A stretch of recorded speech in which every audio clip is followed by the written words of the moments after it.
I've heard real life stories of people whose families have been torn apart by these detention facilities, better yet, these prisons. The United States has the largest immigration detention system in the world. At any given time, there are about 40,000 people locked up in these jails. That amounts to nearly 400,000 people each year.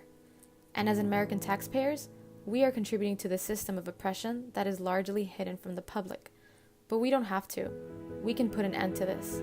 My next guest was actually incarcerated in an immigrant prison for 900 days. It was horrible. It was sad. It was a lot of hard moments to live in there. A lot of, I would say, discrimination. That's the right word, discrimination against LGBT people, basically against transgender women. I'm a normal person. I'm not a monster.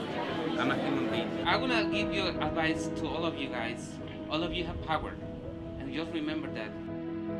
Men, women, and children, including asylum seekers, legal permanent residents, and victims of human trafficking, are being deprived of their freedom on a daily basis. Because, after all, immigrant prisons are a civil form of confinement.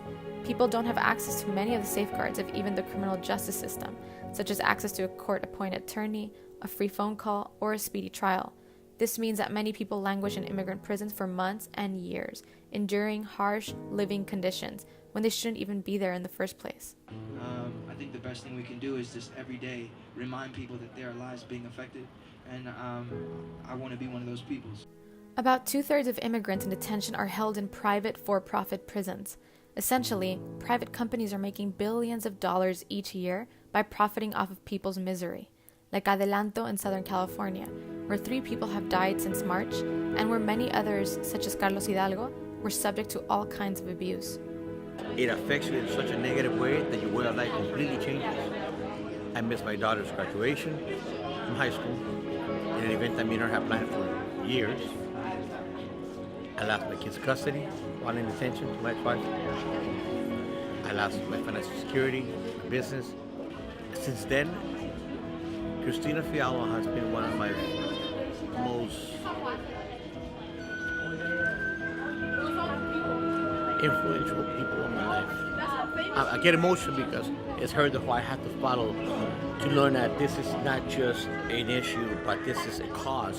That's why we started CIVIC, to dismantle this inhumane, profit-driven system and empower those who've been directly impacted. We work on making the system better for the people who are suffering in it now, but our goal is to abolish the system.